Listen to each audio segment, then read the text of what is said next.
Merci de vous informer avec PTV. Bienvenue si vous venez de nous rejoindre dans l'actualité de ce mercredi 17 décembre. Un ras-le-bol assumé ce mercredi matin à Bar-le-Duc. Une dizaine d'artisans du bâtiment se sont mobilisés pour faire entendre leurs difficultés. Chaque année, à l'approche des fêtes, un couple de Chaumont transforme sa maison en véritable décor féerique. Visible depuis la rue, elle attire tous les regards. Les professionnels de santé réunis au lycée Émile Zola de Bar-le-Duc pour un salon dédié aux étudiants de ces filières. L'occasion d'échanger et de mettre en avant les offres de formation. Film culte des années 70, Grease continue de séduire toutes les générations. Ce week-end, son univers mythique s'est invité à Bar-le-Duc, à la Barroise, avec le concert Grease, et on y était. Un point rapide sur la météo, cette journée s'annonce pluvieuse, le ciel sera chargé avec des averses attendues sur l'ensemble des départements et les températures maximales ne dépasseront pas les 10 degrés, une ambiance fraîche pour la saison. Je vous le disais en titre, c'est un ras-le-bol qu'ils veulent rendre visible. Ce mercredi matin à Bar-le-Duc, une dizaine d'artisans, membres de la CAPEB, se sont rassemblés pour alerter une nouvelle fois sur leurs difficultés. Après des multiples signaux restés sans réponse, ils entendent désormais se faire entendre. Janice Gallard est devant la préfecture et elle nous donne les dernières nouvelles. Je suis en compagnie de Jean-François Régnier, président de la CAPEB Meuse. Jean-François, est-ce que vous pouvez me faire un point sur la situation ? Bien sûr. Donc le leitmotiv, c'est « Y en a marre ». Nos artisans sont à bout de souffle. Aujourd'hui, on subit des règles qui changent tous les jours. On a des dispositifs instables, complexes et déconnectés du terrain. Ce qu'on demande, c'est de la stabilité, et uniquement de la stabilité. Si on commence déjà par ça, on aura déjà gagné beaucoup de choses. Est-ce que vous avez un exemple de ces situations qui rendent justement difficile pour vous ? Bien sûr, ne serait-ce MaPrimeRénov', qui était là pour aider aux travaux d'isolation énergétique au sein des particuliers. Donc c'est une aide aux particuliers, pas à l'entreprise. Mais l'artisan est là pour promouvoir donc, ce type d'isolation. Et MaPrimeRénov', tout simplement, ce qui est vrai aujourd'hui en règle, n'était pas vrai il y a 2 mois et ne le sera plus peut-être au 1er janvier prochain, puisque le budget, s'il n'est pas adopté, MaPrimeRénov' n'aura plus aucun budget. Qu'est-ce que vous attendez après cette mobilisation ? Qu'on nous entende enfin, qu'on nous comprenne. On en a marre de la paperasse. La paperasse, c'est tous les jours un peu plus. Un autre exemple, les déchets. On nous fait payer l'éco-contribution pour prendre les déchets à l'origine gratuitement. Aujourd'hui, maintenant, vous nous les faire payer. Donc on va payer en amont, on va payer en aval. Il y en a marre, quoi. Vous êtes attendu en audience avec le sous-préfet de Commercy juste après, c'est ça ? Absolument. On a rendez-vous avec monsieur le sous-préfet à 11h30. Et un reportage complet sera retrouvé dès demain dans notre journal de midi. À Chaumont, l'esprit de Noël s'invite à l'approche des fêtes. Ce couple transforme sa maison en véritable décor féerique, illuminé par des centaines de guirlandes et des personnages lumineux. C'est une passion qui s'est construite au fil des années et cette bâtisse est devenue un point de rendez-vous pour les habitants du quartier où petits et grands viennent partager un moment de magie. Célia Richard nous y emmène. Là, on est chez nous, c'est nos décorations pour les fêtes. Quand la nuit tombe plus tôt et que le froid s'installe, cette maison attire tous les regards à Chaumont. Derrière cette jolie façade illuminée, Jao Polo et Janine. Le couple donne vie à la magie de Noël dès le début du mois de décembre. Une passion née il y a 23 ans, au détour d'un voyage à l'autre bout du monde. Pour les décos, ça vient plus d'un voyage en Australie, quand on a fait un voyage en Australie en 2002. Après, on est retourné une deuxième fois. Puis voilà, ça m'a donné, surtout à moi, ça m'a donné beaucoup d'envie de faire des décos. Et je me suis dit, le jour où on aura une maison, pourquoi pas essayer de faire quelque chose, Pour autant, ce n'est qu'en 2013 qu'ils ont commencé tout doucement à décorer leur maison. 1500 mètres de guirlandes lumineuses, une dizaine de personnages animés, 6 sapins scintillants. Au fil des années, la toiture, la façade et le jardin se sont minutieusement remplis. On a le sapin qui est fait un peu maison. L'année dernière, ils étaient là, il y en avait 2. On en avait 2 sapins comme celui-là. C'est un peu de récup. Le mât, c'est une balançoire que j'ai récupéré. J'ai récupéré le mât. Et puis voilà, pour faire un sapin. Une décoration qui s'est construite jour après jour. Un investissement de temps, d'économie et d'énergie. On va quand même assez loin pour aller chercher des guirlandes. On a déjà été en Belgique. Ah oui, on a été en Belgique, on va à Reims. On va à Bar-sur-Seine, quasiment à côté de Paris. On va à Troyes, on va à Dijon. On va partout, quoi. Tous nos week-ends passent là-dedans, hein. Tous les week-ends passent là-dedans, hein.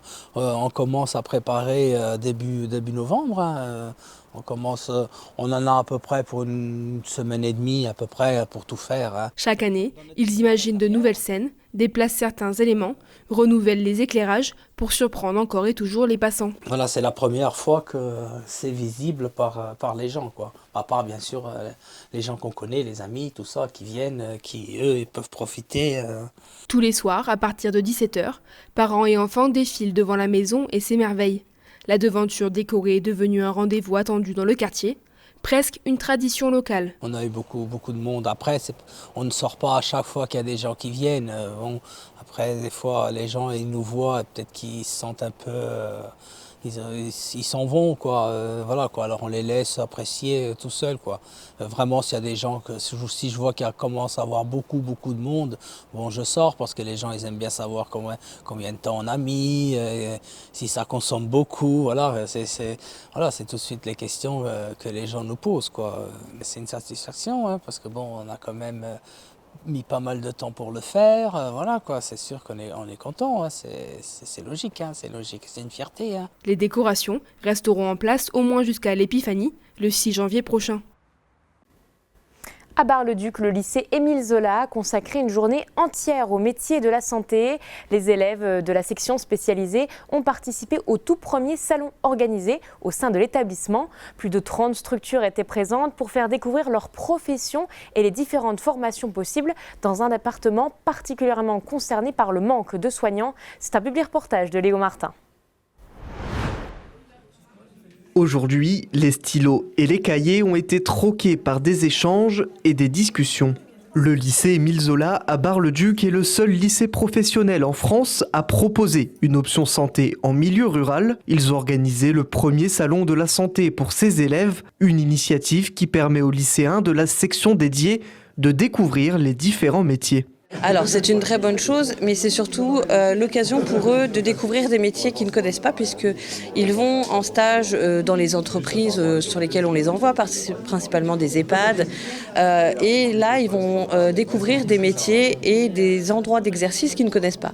Par exemple, on a certaines élèves qui voudraient être infirmières, mais ils ne connaissent pas le SMIM, donc le service de médecine au travail, et ils vont pouvoir aujourd'hui rencontrer des personnes qui travaillent au SMIM. Dans un département comme la Meuse, confronté à un manque criant de médecins et de professionnels de santé, ce salon permet aussi de montrer que les carrières sont nombreuses et que l'orientation ne doit pas se limiter à quelques idées reçues. Parce qu'on est dans une période où il y a un désert médical qui est assez prononcé. Et là, c'est vraiment de leur faire découvrir ces métiers et les partenaires qui sont dans ce réseau pour pouvoir vraiment faire quelque chose et permettre à ces élèves de revenir. Plus d'une quarantaine d'élèves de première et de terminale ont ainsi pu circuler parmi les différents stands, découverte des métiers médicaux et paramédicaux, échange avec des intervenants, un programme qui semble avoir séduit les participants. Je veux être auxiliaire de puéricultrice. J'aimerais ensuite passer le diplôme d'infirmière de puéricultrice. Alors moi en particulier, j'aimerais être plus basée dans la maternité. Ils m'ont renseigné sur le parcours, sur la filière en général, et puis moi je trouve ça plutôt sympa. L'établissement pilote pour l'Académie Nancy-Metz pour la section santé songe déjà à une deuxième édition. À Bar-le-Duc, toujours, un classique du cinéma a repris vie sur scène. Ce week-end, la Barroise a accueilli Grease, le concert, une adaptation musicale du film culte des années 70. Un spectacle qui replonge le public dans l'Amérique des années 50, porté par des artistes venus faire revivre l'énergie et les chansons emblématiques de Danny et de Sandy. Avant la représentation, nous avons rencontré ces comédiens. Sandy! Danny? What are you doing here? Grease, le film culte qui traverse les décennies. Sorti à la fin des années 70, il raconte l'histoire de Danny et Sandy, deux adolescents que tout oppose dans l'Amérique des années 50. Entre amour de jeunesse, rivalité et rock'n'roll, le film s'impose comme un symbole d'une époque et marque durablement la culture populaire avec des chansons devenues incontournables.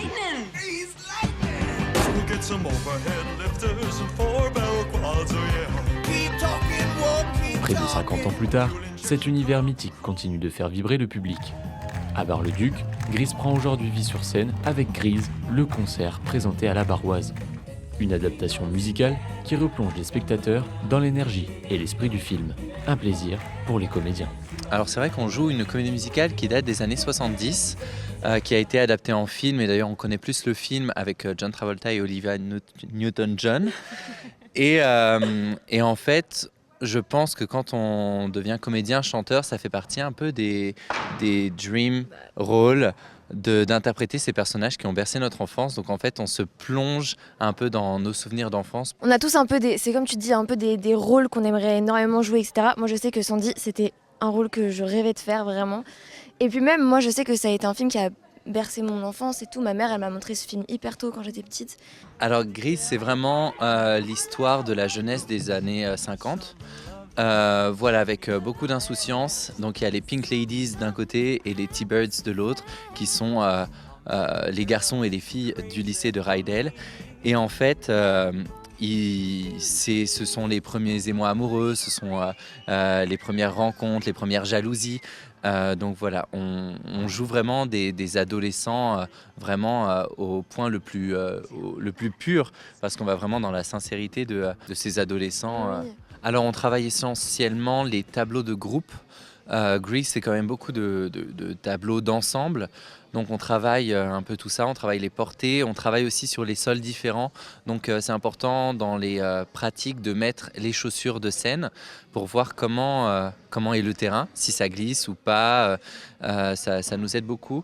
Puis nous, on est en talons aussi, les filles, donc les talons, faut les tester aussi, les porter et tout. Ouais, donc on reteste tout ça, on refait des placements de toute façon dans chaque salle. C'est un travail au moins 1h30, 2 heures sur scène pour reprendre en fait ces marques. Et ça, qu'importe la salle. Après, avant le show, on a tous un peu nos petits rituels. Il y en a qui se préparent très longtemps avant, d'autres qui se préparent vraiment en dernière minute. Moi, j'avoue, je suis pas un exemple, j'avoue, je me prépare souvent un peu pas en last minute, mais je sais pas si j'ai vraiment un petit rituel. Nous, les filles, en général, on se chauffe, on chauffe notre voix en même temps qu'on se maquille, je pense vous aussi. Nous, on le fait un peu tout ensemble, mais en vrai, par exemple, moi, je sais que je peux pas manger avant de monter sur scène. Impossible. Toi aussi ? Ah, moi, c'est tout l'inverse. Tu manges ? C'est vrai ? Moi, je suis prêt très en avance. C'est vrai, je t'ai vu te préparer tout à l'heure. Ouais, je mange avant, je fais ma chauffe vocale bien avant pour avoir ensuite une petite déchauffe avant le show. Et toujours avoir un stick hydratant pour les lèvres dans la poche. C'est vrai, c'est vrai. Et vous pouvez retrouver toute l'actualité en continu sur notre site internet puissancetélévision.fr et sur notre application mobile. Dans un instant, je vous retrouve pour l'invité de la rédaction. On découvre aujourd'hui le Graine Champagne-Ardenne, un organisme qui promouvoit l'éducation à l'environnement. Mais tout de suite, un point sur la météo.